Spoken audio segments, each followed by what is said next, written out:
Bravo. Allá de Bravo. Doctor, también puedo hacerle preguntas para ayudarme.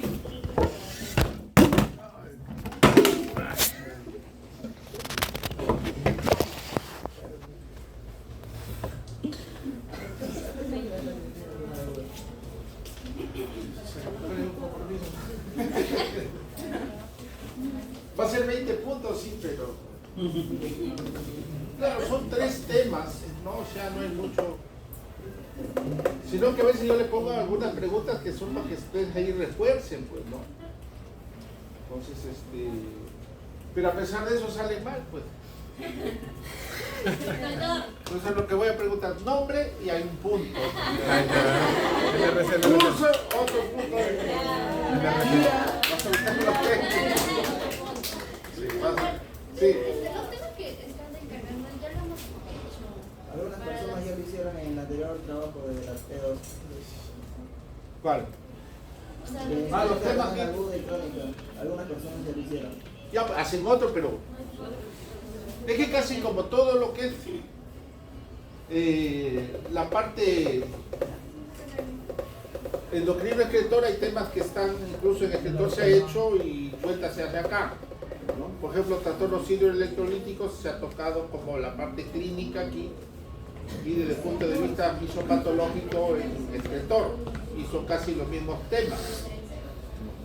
Entonces puede estar sucediendo eso.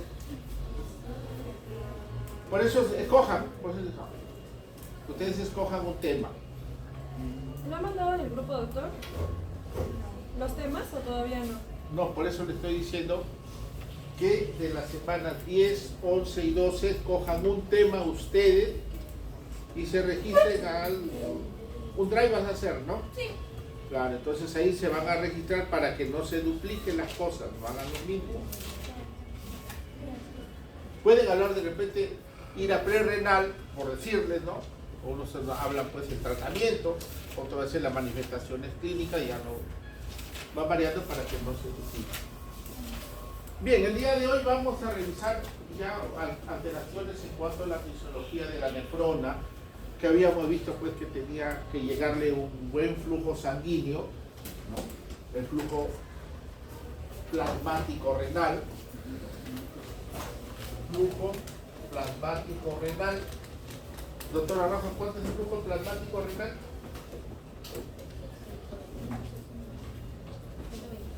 125, ¿no es cierto?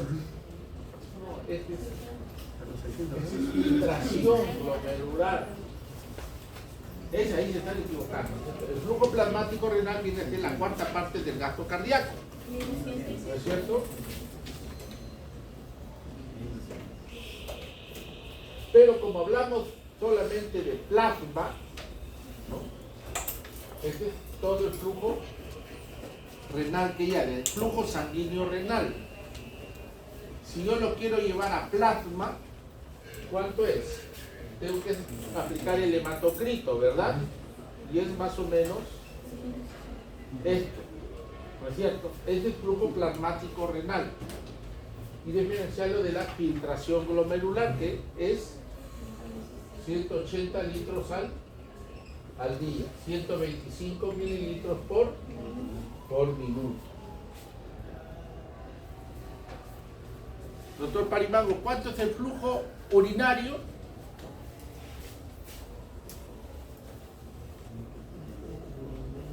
La formación de orina en 24 horas por hora, por minuto. Entonces, de 30 a 50 mililitros por hora mínimo que debe de tener un paciente. Y por minuto, de 0.5 a 1 mililitro por minuto. Y en 24 horas, más o menos, en 24 horas, ¿no?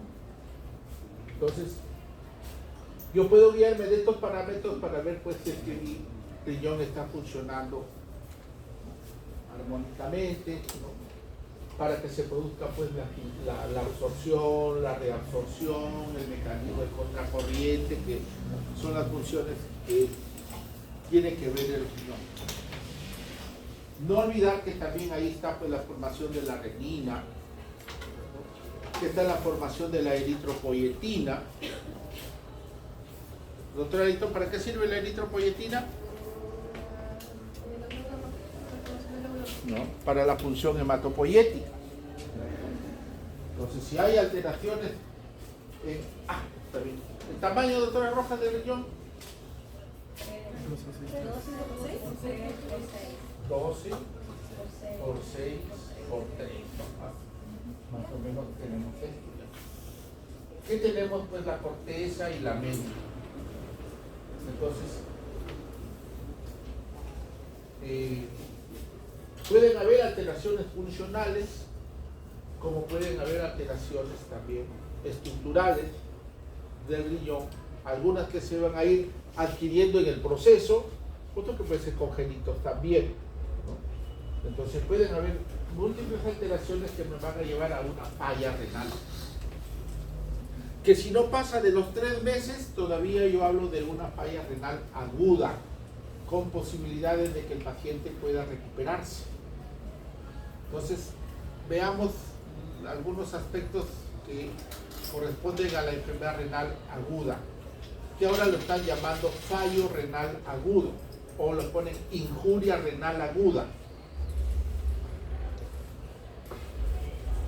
Ya no se está utilizando el término de insuficiencia renal aguda, que ya lo borramos, ¿no? Ya casi no se habla de insuficiencia renal aguda, sino se dice falla renal aguda o injuria renal aguda.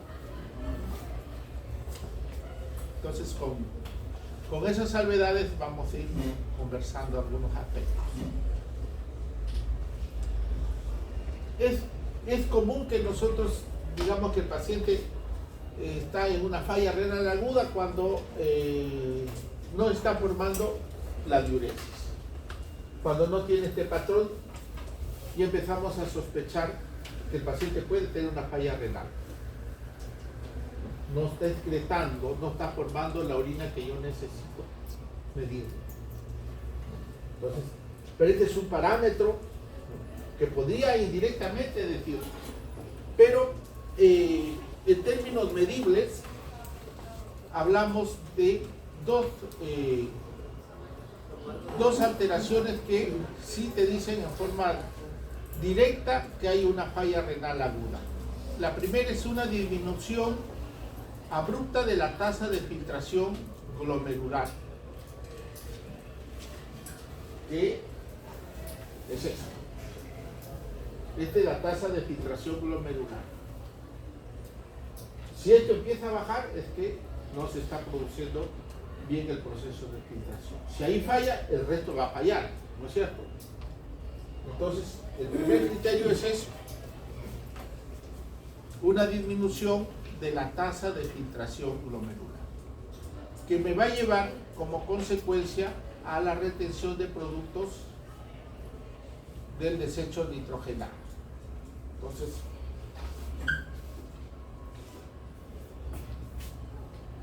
criterios para hablar de la falla renal aguda es que haya una disminución de la tasa de filtración glomerular y haya un incremento de los cuerpos nitrogenados. Esa es la definición para hablar de una falla renal aguda.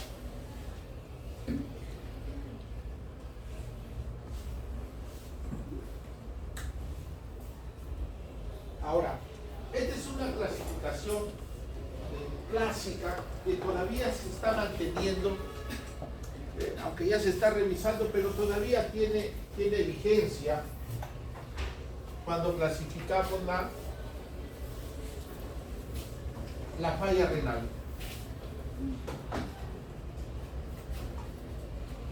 Vamos a dibujar así con la nefrona.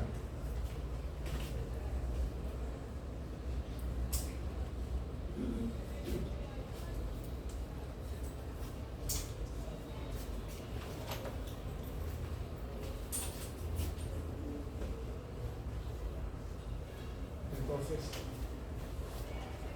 el riñón puede fallar porque puede estar alterado esta parte de acá. No está llegando un buen flujo sanguíneo. Hay una hipoperfusión, lo cual me va a llevar a una tasa de filtración también menor. Entonces, cuando sucede esto, estamos hablando de una ira prerrenal. Algo está pasando en ese punto. Entonces, hablamos de una ira prerrenal cuando hay una disminución del flujo sanguíneo renal, lo cual va a llevar a una mala perfusión renal. La tasa de filtración va a estar disminuida. Si yo le preguntara al doctor Torres, ¿qué ejemplo me puede dar en la cual pueda fallar el riñón en ese proceso de filtración, en la presión de perfusión? Ejemplo de ira prerrenal. Puede ser un shock hipovolémico. Un shock hipovolémico. Puede ser en casa. Otro doctor. Entonces, el problema está en la volemia. Una deshidratación, exceso de ejercicio, por ejemplo, vómitos, hemorragias, o de repente estoy consumiendo algunos antihipertensivos, entonces puedo llevar a una disminución del volumen circular. Entonces, reponiendo, es que voy a corregir esto. El riñón todavía tiene su capacidad de funcionalidad. Entonces, cuando hay lesiones en este punto, hablamos de una ira prerrenal. Cuando se lesiona el parénquima, estamos hablando de esta zona, ahí hay que incluir esto de acá también. Puede ser el problema en el glomérulo, puede ser el problema en los túbulos contorneados, hasta el sistema colector. Cualquier alteración en esta zona va a haber un daño parenquimal que va a alterar la función de absorción, la función de concentración, la regulación final de la orina. Entonces es una falla renal. Entonces ahí hablamos de la ira intrínseca o ira renal. Insuficiencia renal aguda de tipo renal o parenquimal también. Y el tercer proceso es acá. Los túbulos colectores terminan en el sistema pielocalicial.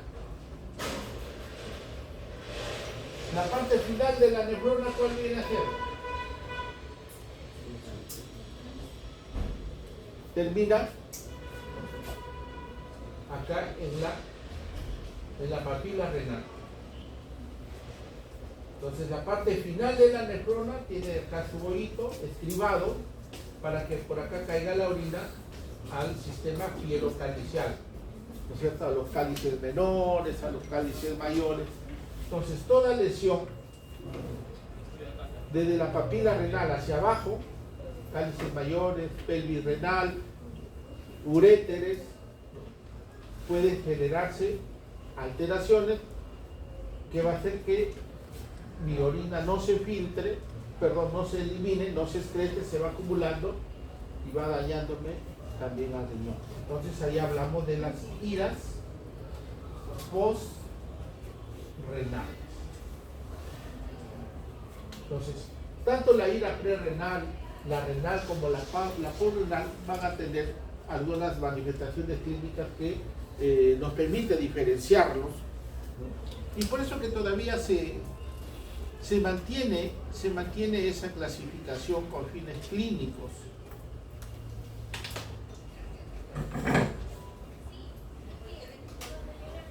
Entonces, este cuadrito es bastante importante para que grabemos bien las alteraciones de la insuficiencia renal aguda. Un primer abordaje es determinar si esa insuficiencia renal aguda es de tipo prerrenal, es problema de flujo sanguíneo a nivel del riñón, puede ser un problema en la salida de la orina a nivel del sistema pielocalicial para abajo, hablamos de una ira postrenal, o un daño parenquimal, a eso le llamamos, ¿no?, insuficiencia renal aguda de tipo renal o de tipo intrínseco.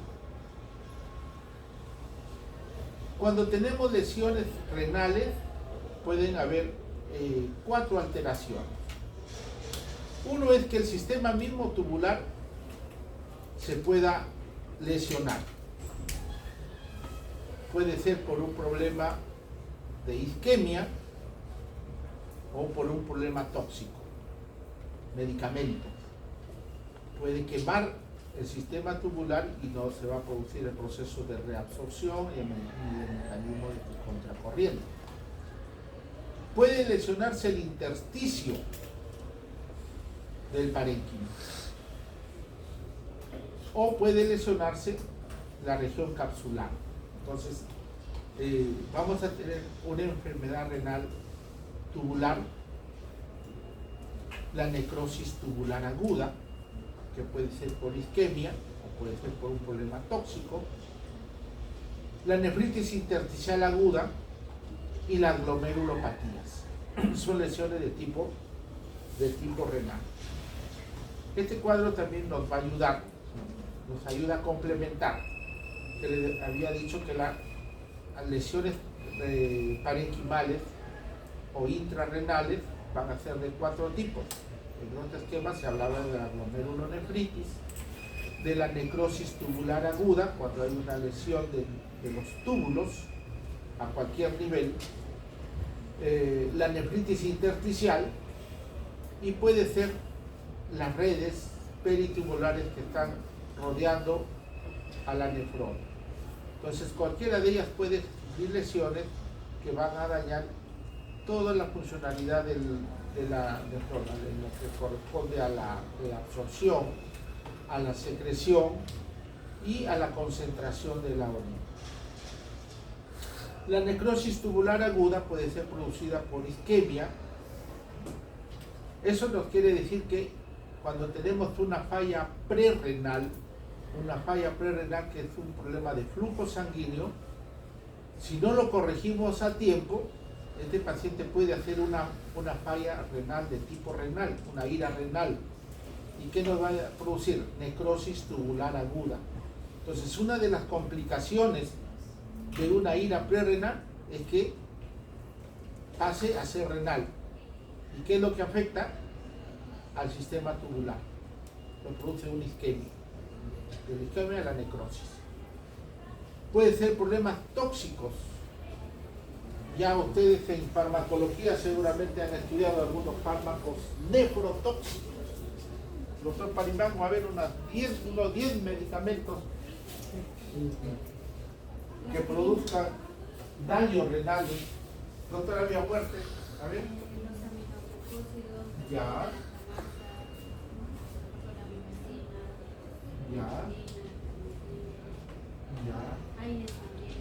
Los aires, ¿no? Y curiosamente nosotros recetamos bastante aire, ¿no es cierto? Entonces hay que tener precauciones. Acá nosotros, el naproxeno, ¿de cuánto viene acá, doctora? De 500, de ibuprofeno. De 400. En otros países se sorprenden de esa concentración.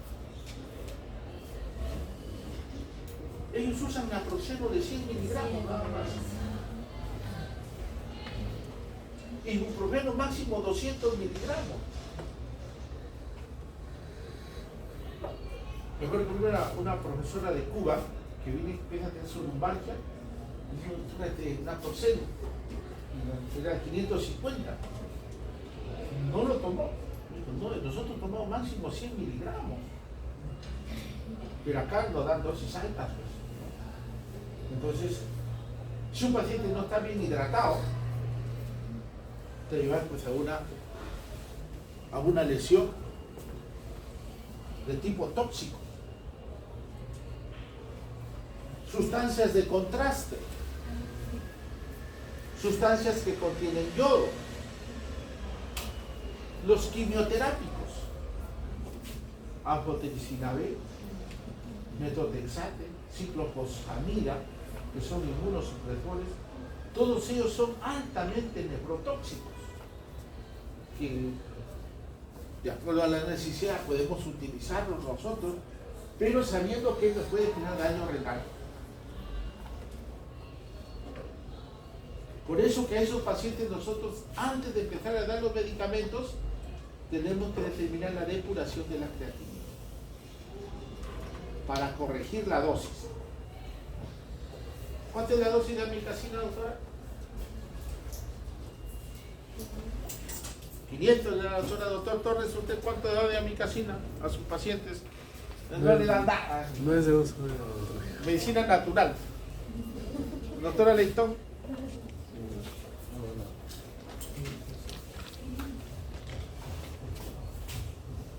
15 miligramos por kilo de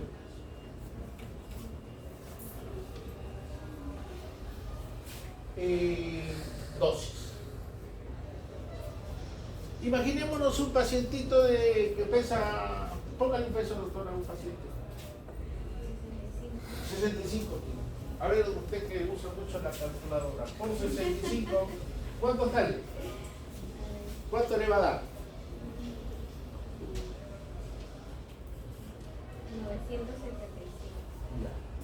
975 miligramos. Pero pongámonos que pese 55, doctora. Haga ese esfuerzo. Sobrehumano. Miren a lo que quiero llegar. 825 miligramos. Esa es la dosis que le correspondería, ¿no es cierto? ¿De cuánto vienen las ampollas de amicacina, doctora? La ampolla de amicacina, ¿de cuánto viene? Presentación de la amicacina. De 500, ¿no es cierto? De 500 miligramos, ¿no es cierto? Si usas la ampolla de 500 miligramos, vas a necesitar 2 ampollas. ¿Le vas a poner 825? En lo práctico, doctora, ¿cuánto le pones? ¿Ah? Le meten la ampolla completa, pues, o sea, un gramo le ponen, ¿cierto? ¿Para qué voy a estar calculando? Pues, que le voy a poner una 1.75 de ampolla, 1.73 mililitros de la ampolla. No hace casi eso, pues. En el hospital, bien. Pero en las farmacias, Depende, una ampolla, 2 ampollas. de frente le colocan. ¿De qué se le dio idiosincrasia de la antes de ir al hospital, a la farmacia? Porque no le cobran la consulta, le dicen, ¿qué será bueno para que mi infección de vías urinarias? Pónganse amicacina o gentamicina. Y le ponen nomás, pues, ¿no es cierto? Entonces, no tienen el criterio de que le puede generar este daño. Entonces, ¿por qué? Porque las presentaciones vienen así. Son gruesas. Nosotros tendríamos que hacer el cálculo. Doctor, ¿usted ha visto en su experiencia que el médico le ponga así, ponga administración 725 miligramos de amicacina intramuscular cada 12 horas, cada 24 horas? Solo cuando es administración pediátrica. No es pediátrica, sí es bien. ¿Y nosotros? Sí, es bien. Ya, ponte nomás. No, pero son algunos médicos que sí mandan la administración correcta. Entonces, ese es un error. Le ponemos así grueso. O le decimos, póngase 500 miligramos, pero le estoy poniendo la dosis que le corresponde. No le pongo, pues. ¿Y qué sucede? Resistencia bacteriana. Entonces, por un extremo o por el otro, estamos mal. Ojalá que ustedes cambien ese paradigma, ¿no es cierto? Yo estoy seguro que sí. Entonces, no tenemos las presentaciones como para poder darlo exacto. En un hospital podríamos darlo así, pero mayormente le dan o por sobredosis o con una dosis baja. Los dos extremos son malos. Entonces, esto es pensando que su riñón está bien. Y si su riñón no está bien, entonces le calculo así, digo, este le corresponde. Pero mi riñón está filtrando a la 3/4 parte, está con 70 nada más de tasa de filtración. Entonces tengo que corregir esto. ¿Hacen eso? Bien difícil, ¿cierto? Entonces, por eso que podemos llevarlo nosotros diatrogénicamente. Muchos de los pacientes que hacen iras renales son hospitalarios. Le damos medicamentos sin un buen cálculo. Entonces, por eso que tenemos pues los tipos tóxicos bastante elevados. Y podríamos tener también por acumulaciones de algunas sustancias que consumimos, ¿cierto? Que tienen colorantes, que tienen saborizantes, ¿cierto? Preservantes químicos. Vamos al dispensador, nos dan pues cantidad de benzoato de sodio, unas galletitas que consumimos. ¿No, doctor amigo? La doctora Viva comió su galleta, ¿no es cierto? ¿Ya no está? ¿Ya se fue? Entonces así es, ¿no? O comemos un chocolate, o tomamos una gaseosa, ¿sí o no? Coca-Cola, y kilo cero todavía por la pura. O sea, esos pigmentos se van a acumular pues en el riñón. Entonces me puede producir también una toxicidad, una nefrotoxicidad, porque se van a ir acumulando. Se van a ir acumulando estos pigmentos y me va a llevar a ese trastorno. Iras postrenales, las iras postrenales son generalmente obstructivas. En los varones, ¿qué es lo más frecuente pasados los 60 años? Hipertrofia benigna de próstata. Entonces comienza a crecer esta próstata y empieza a ocluir al uréter y retiene la orina. Va reteniendo la orina y va generando una dilatación. Empieza a acumularse la orina en el uréter, empieza a distenderse. ¿Cómo le llamamos a eso?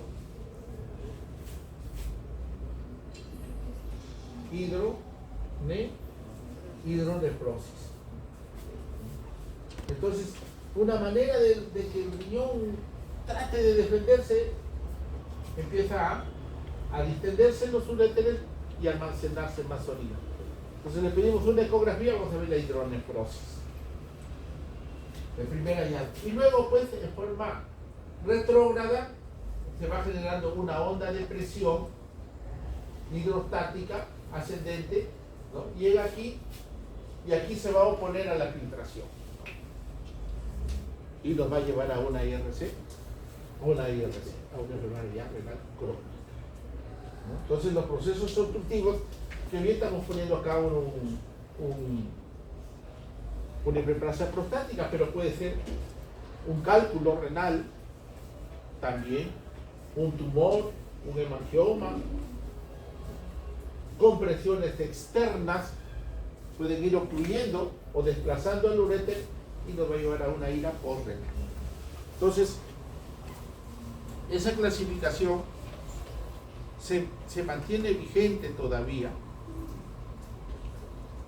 porque ahora ha salido otra clasificación que se le llama la clasificación Akin.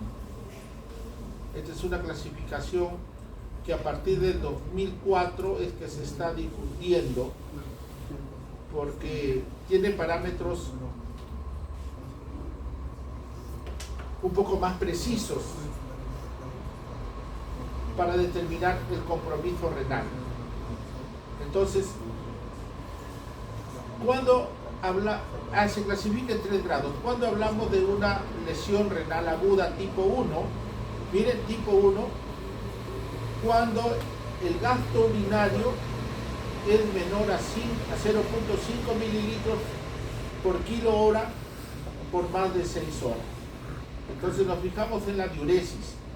¿Cuánto está formándose de orina? Mínimo 0.5 mililitros por kilo por hora. Si es menos y está en 6 horas, es un criterio para hablar de que el paciente está haciendo una lesión renal aguda tipo 1. O si es que medimos la creatinina y tenemos algún basal, nos puede servir para comparar. Un incremento de la creatinina mayor a 0.3 miligramos, es decir, si tenía 1 y sube a 1.4, mayor a 1 o mayor de 0.3 en su incremento, o de 150 a 200% de la basal, que lo podríamos tomar y compararlo en unas horas después. Entonces, ese es el tipo 1. El tipo 2, cuando el gasto urinario también es menos de 0.5 y está así por más de 12 horas.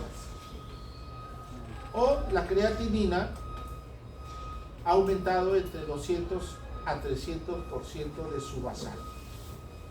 Cuando hablamos de este basal, yo no lo conozco su creatinina, pero en este momento que el paciente viene oligúrico, así lo tomo su creatinina, imaginemos que me sale 0.8, ese es su basal que lo tomo. Dentro de 4 o 6 horas le vuelvo a controlar, de repente me sale acá 1.6, va incrementándose. Entonces, si es que en ese control que le hago está aumentándose más de 200 a 300%, entonces hablo de una ira tipo 2. Y la ira tipo 3 es cuando su creatinina es más de 4 miligramos o ha aumentado más de 300% su basal, o el gasto urinario ya no es 0.5 sino es 0.3 miligramos por kilo hora, que se va a mantener por más de 24 horas. Antes se tenía esta clasificación rifle, que se utilizaba para otras alteraciones también, pero ahora se utiliza este tipo de clasificación. Acá está en inglés, que viene a ser lo mismo, pero ese es el tipo de clasificación que están promoviendo la escuela de nefrología. Entonces, en el examen le vamos a preguntar ese criterio de aquí. Tienen que aprenderse. ¿Está difícil?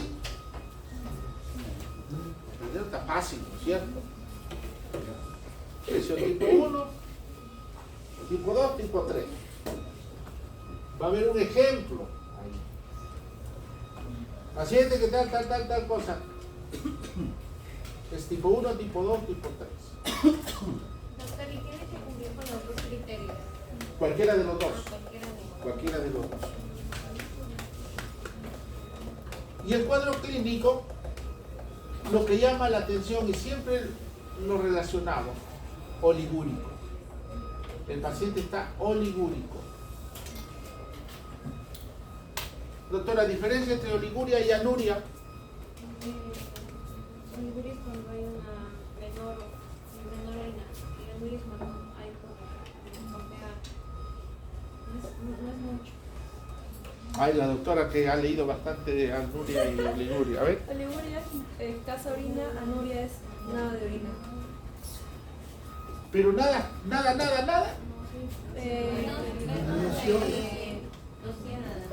Goteo.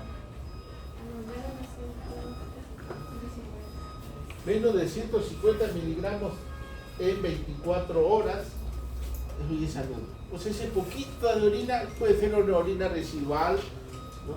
No es producto de filtración. Entonces esto ya es anuria. ¿Y oliguria, doctora? Entre 400, 500. Entonces, Más de algunos libros, cuando están en esta brecha, hablan de oligoanuria.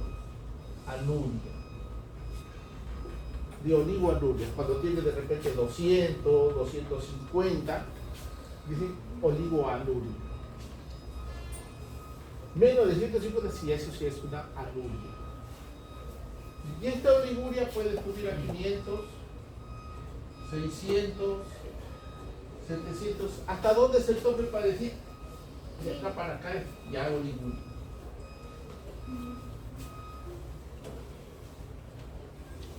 Entonces, si el paciente tiene orina 600 miligramos en 24 horas, ¿será oliguria o no es tanto oliguria?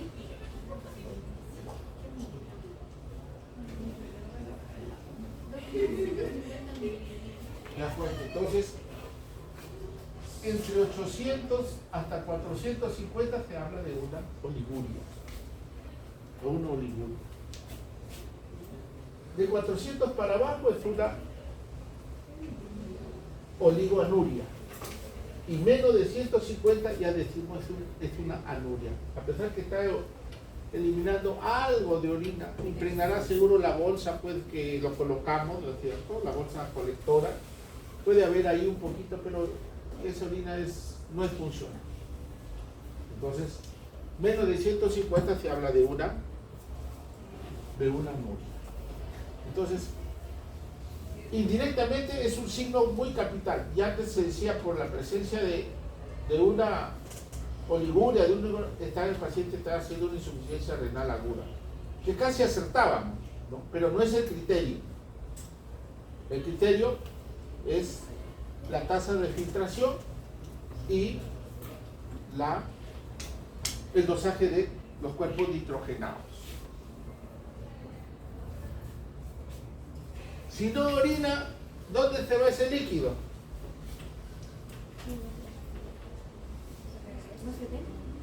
Va a haber edema, ¿no es cierto? Entonces va a haber una sobrecarga de líquidos que se va a reflejar en el edema, va a estar una piel turgente, o sea, pues brillante. Si es una ira aguda, todavía no voy a pensar en encontrar fovea, estas cosas, ¿no? Porque tendría que consolidarse, pero sí voy a encontrar una piel tensa, urgente.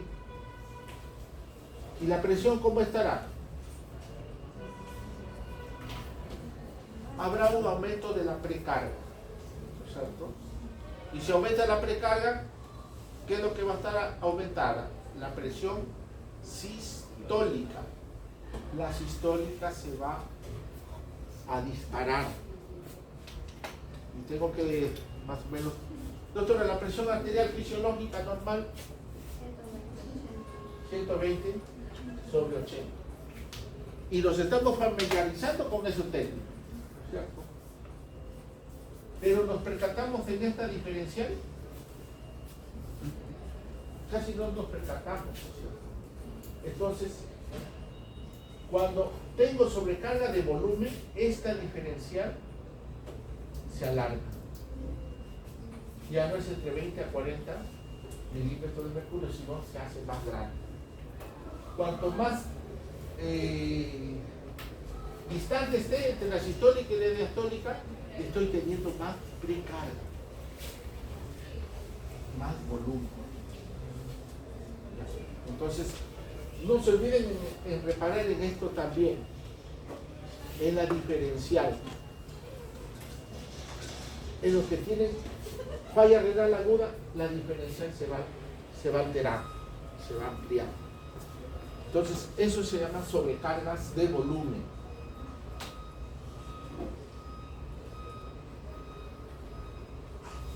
Muy bien, entonces,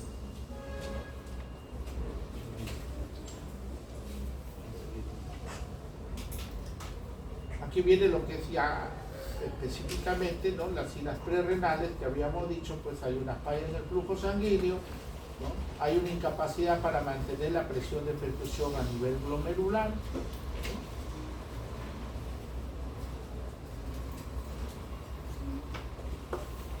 El otro término también.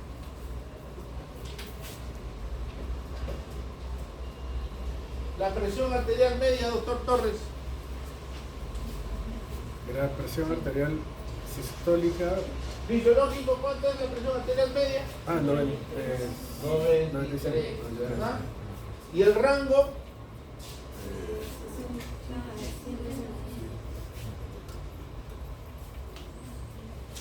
Mientras esté en este rango, se autorregula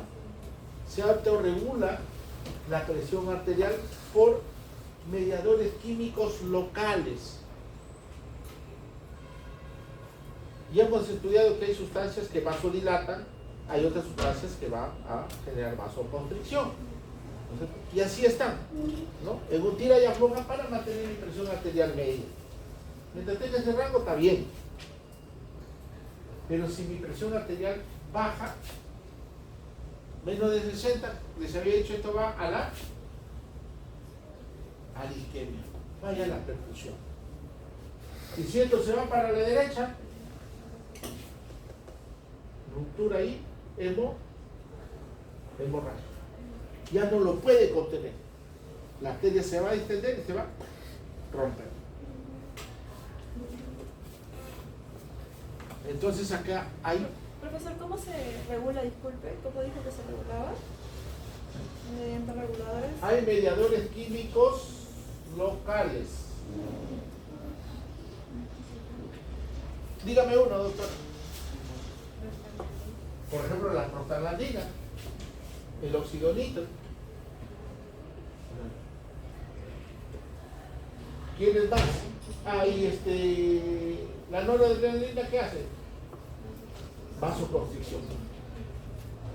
La histamina, ¿qué me produce? Vasodilatación.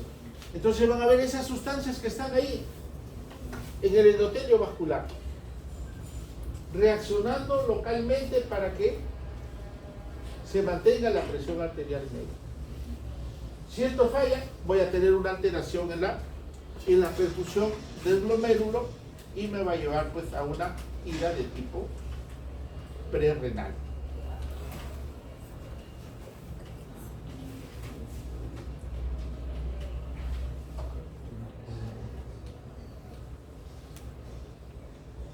Y el cuadro clínico.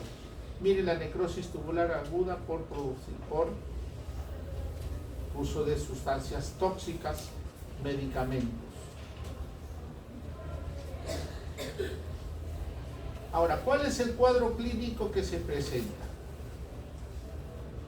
Va a depender indudablemente de la causa.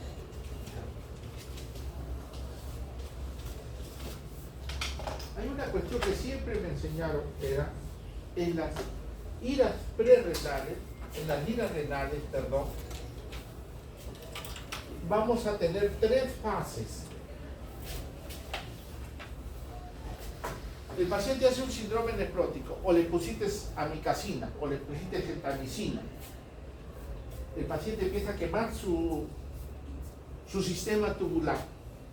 Entonces el paciente hace esta curva de diuresis. Es decir, el primer día empieza a orinar de repente 800, el segundo día orina 600, empieza a bajar hasta que llega a un nivel tope. Ahí empieza una meseta. Imaginemos que su diuresis es 350 y empezó así, 350, 350. Puede estar entre 2 a 3 semanas en ese estado oligúrico. Y una vez que pase el proceso inflamatorio, le doy corticoides, le doy antiinflamatorios, regulo su volumen, entonces controlo el proceso inflamatorio y el paciente empieza a orinar. Empieza a 450, 600, 1800, 2500, 3000. Se vuelve poliúrico. Una vez que tú controlas el proceso inflamatorio, el riñón empieza a recuperar. Entonces, el agua que estuvo retenida lo empieza a botar. Entonces, en una ira renal vamos a tener una oliguria progresiva, una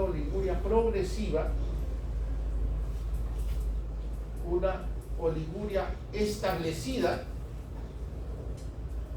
y una fase poliúrica.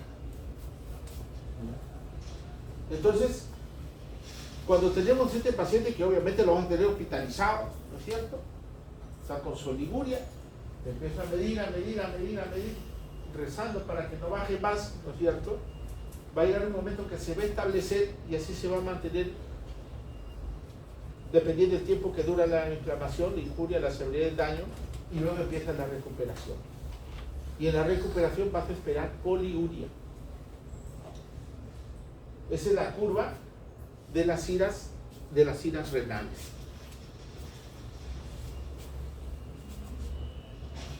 ¿Cuánto tiempo tengo que esperar para ver la recuperación de una ira renal aguda?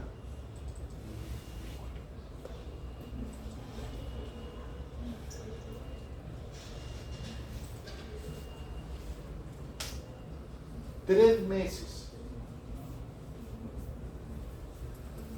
Pero obviamente que a un deshidratado no va a esperar 3 meses que se recupere, pues decía, se va a morir seguramente.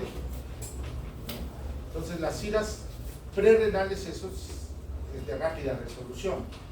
Las iras renales pueden esperar hasta 3 meses en que se puedan recuperar. No lo mencioné, pero las glomerulopatías también son parte de las iras renales. Entonces puedo tener una glomerulopatía, es decir, esta zona se me ha dañado.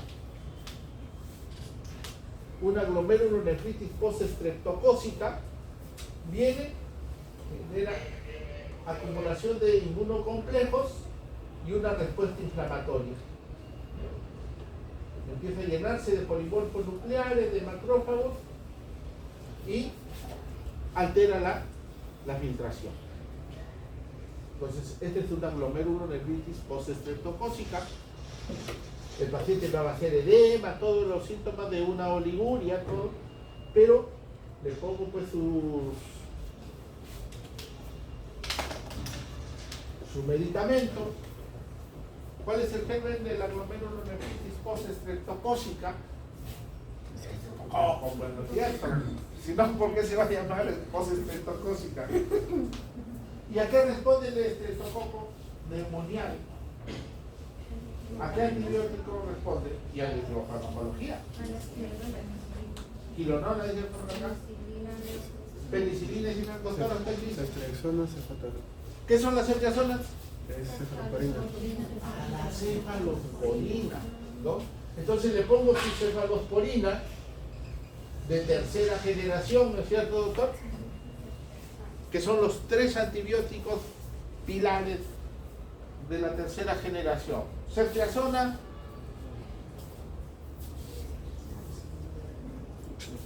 ¿cómo se llama su profesor de farmacología?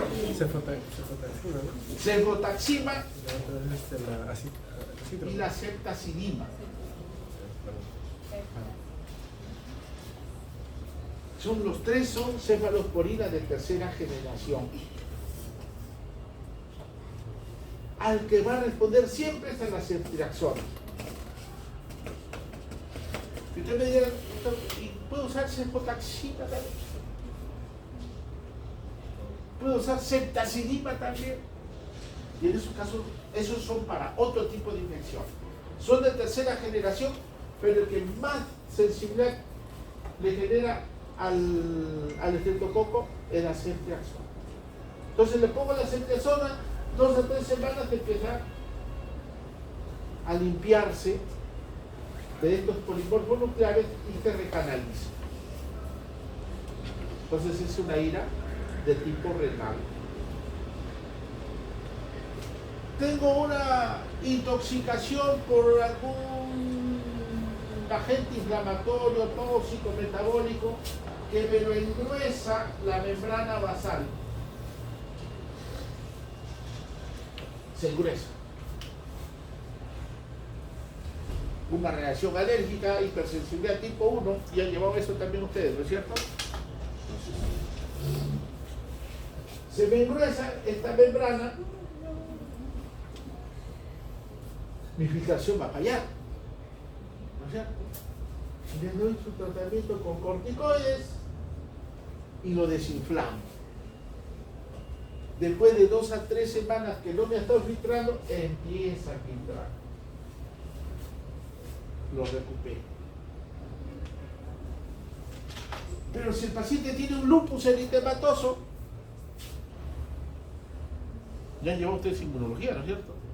Lupus eritematoso, no, doctor. Ya eso es irreversible, ¿no es cierto? Entonces, es una colágenopatía. Les han dicho eso, ¿no es cierto? Entonces, ya esta membrana basal se va a engrosar y ya no va a resolverse, va a quedarse engrosado. Entonces, esta va a tender a la cronicidad. Se va a transformar en una enfermedad renal crónica. Entonces, la glomerulopatía también me va a producir daño. Muchas de ellas son reversibles. La diabetes, ¿qué es lo que hace? Engruesa esto y engruesa el vaso sanguíneo. Entonces, empieza como una ira renal que en 3 meses yo no podría resolver esto, pero si ya no puedo resolverlo, pasa a ser ya una enfermedad renal crónica. Entonces ahí hablamos de una cronicidad. Y he cogido esta diapo para poderlo explicar. Dice, la enfermedad renal crónica se define como cualquier daño estructural renal o como deterioro de la filtración glomerular por debajo de 60 mililitros, sea cual fuere la causa que lo condicione, con implicancias para su salud. Esta definición precisa que el daño se mantenga por encima de los 3 meses. Ya cuando pasa los 3 meses, ya esto va a quedarse con secuelas. ¿Cuáles son las causas de la enfermedad renal crónica? Esta es una... todos los países tienen más o menos esta incidencia. La primera causa de enfermedad renal crónica es la diabetes, en segundo lugar la hipertensión y en tercer lugar las glomerulopatías.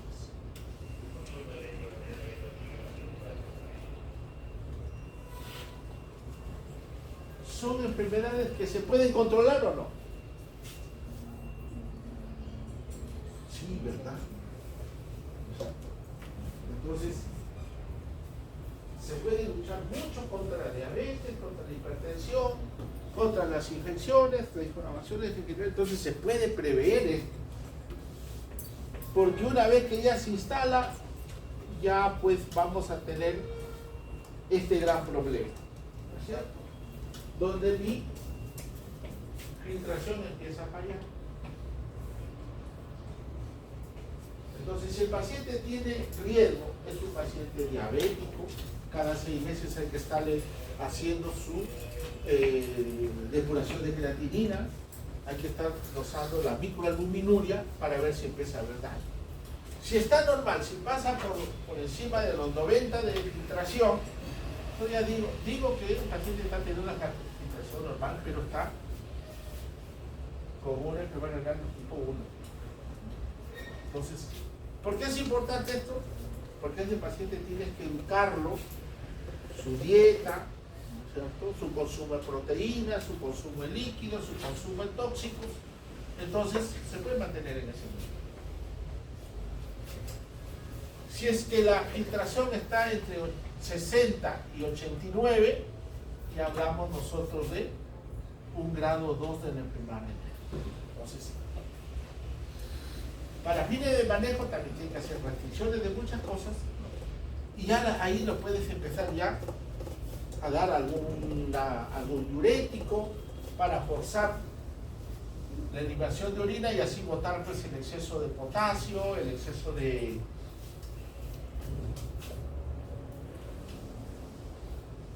creatinina, etcétera, etcétera. Y el punto de quiebre es acá, en el grado 3, donde el rango de la tasa de filtración está entre 45 y 59. Lo han dividido al grado 3 porque gran parte de los nefrópatas están en este nivel.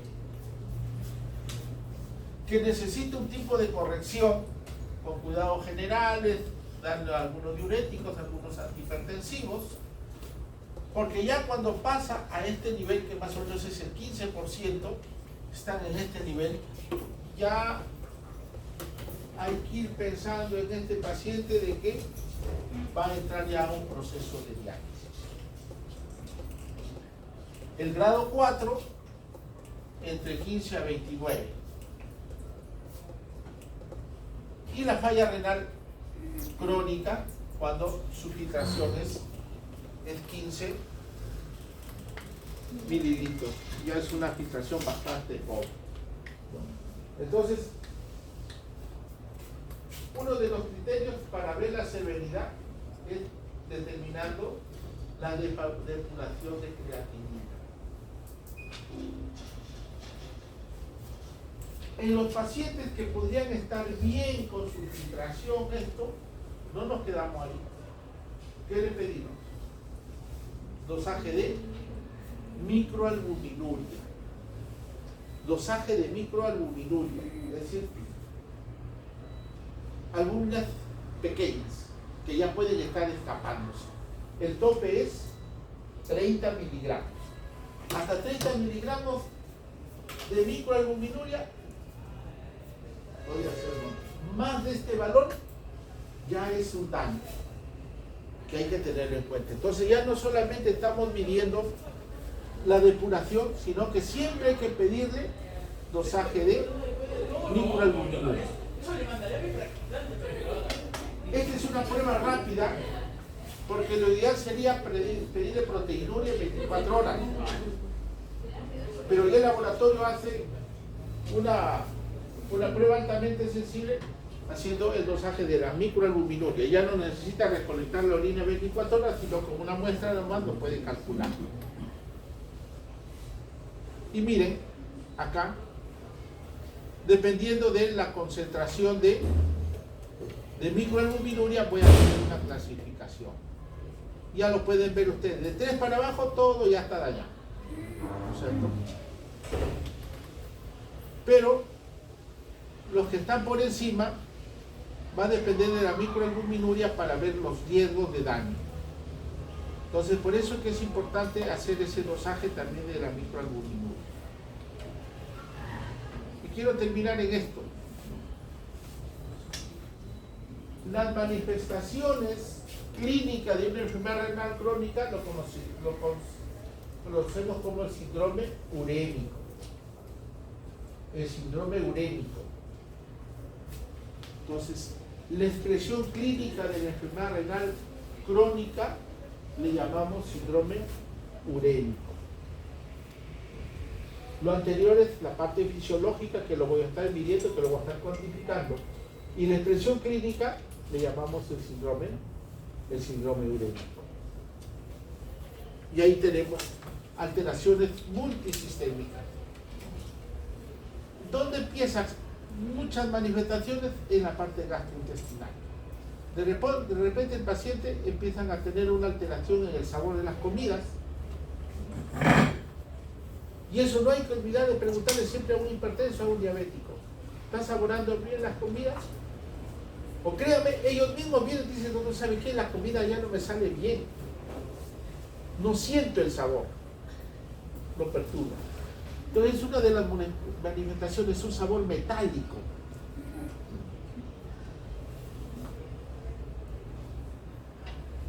Doctor Torres, ¿ahora con qué hacen las endodoncias?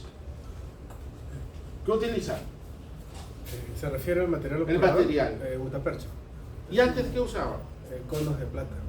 ¿No es cierto?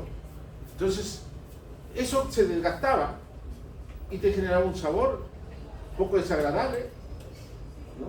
Y mucho más si tú consumías alimentos ácidos, alteraban la curación y el paciente sentía un saborcito un poco desagradable, ¿no? Y siempre le atribuíamos a eso. Pero hay que diferenciarlo, porque el paciente puede estar haciendo retención de cuerpos nitrogenados. Entonces el paciente ya no va a tener el saboreo típico que le caracteriza. Pierde el apetito, ya no tiene ganas de comer, ¿no? Y más tarde aparecen los síntomas del trastorno de potasio. Náuseas, vómitos, empieza a tener calambres, etcétera, etcétera. Empieza a tener mayor contracturas, empieza a tener diarreas. Entonces, una de las primeras manifestaciones de la enfermedad renal crónica. Luego vas a tener alteraciones pues, cardiovasculares, el paciente va a tener retención de líquidos, aumenta el volumen circulante, va a ser taquicardia, va a ser hipertrofia ventricular, va a ser hipertensión. Los cuerpos nitrogenados, la glutamina, que es un metabolito intermedio todavía de los cuerpos nitrogenados, tienen mucha avidez por la neurona.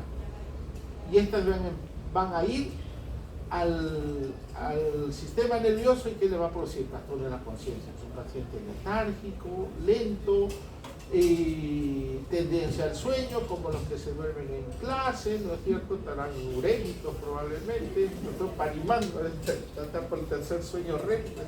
Entonces, o pueden hacer encefalopatía. A un paciente nefrópata siempre le hacemos esto.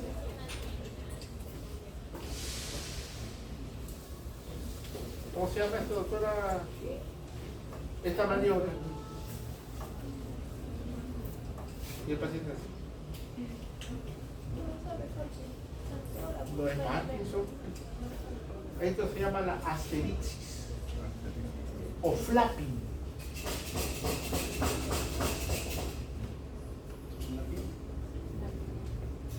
La encefalopatía, que puede ser por cirrosis, por uremia, le buscamos siempre el flapping. Lo hiperextender y le soltamos. Y el paciente va a tener encefalopatía. Viene el paciente, ¿sabe qué? Está somnoliento, se duerme en clase, está comiendo y se queda dormido. A ver, si hacemos esto, encefalopatía grado 2. Ya está comprometido el sistema nervioso, ya hay citotoxicidad.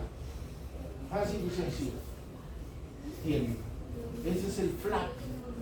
Nunca dejes de evaluar esto en un paciente con un trastorno metabólico, hepático o renal. No debe de temblar. Si tiembla, es encefalopatía grado 2, ya está intoxicado. Ese es el flap. Se van a olvidar cuando les pregunten. ¿Problemas en la vitamina D? ¿Problemas en la vitamina D? Hacen osteopenia.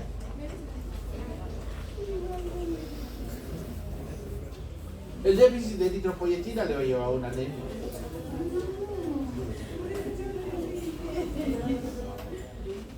La pregunta de los 1.000 millones, doctora. ¿Qué tipo de anemia hace el paciente de enfermedad renal crónica? Anemia hemolítica, dice. Doctora, usted que siempre falta. A veces falta. ¿Qué tipo de anemia? Megaloblástica. Megaloblástica, dice la doctora. ¿O de células falciformes? No sé.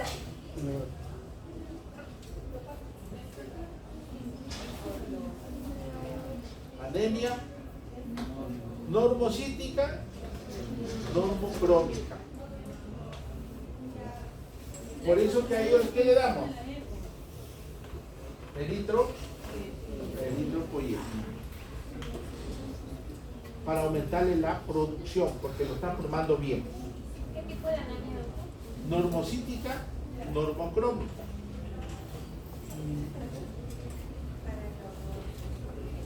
¿Y qué hace? ¿Acidosis o alcalosis?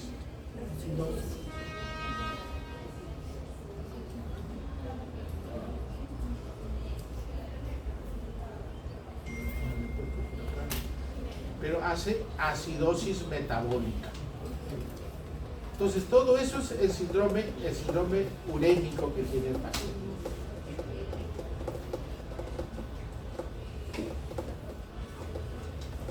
Hasta ahí llegamos. El síndrome urémico, doctor, disculpe, es la expresión clínica y lo otro, la patología, me dijo que era. Esa es cuantificación de daño, cuando aplicamos el cuadro, tasa de filtración, estas cosas. Ah, yo lo voy a poner en el grupo de alumnos. Muy bien, entonces hasta aquí llegamos, amigos. Entonces la otra semana va a ser virtual, ¿no? Bien.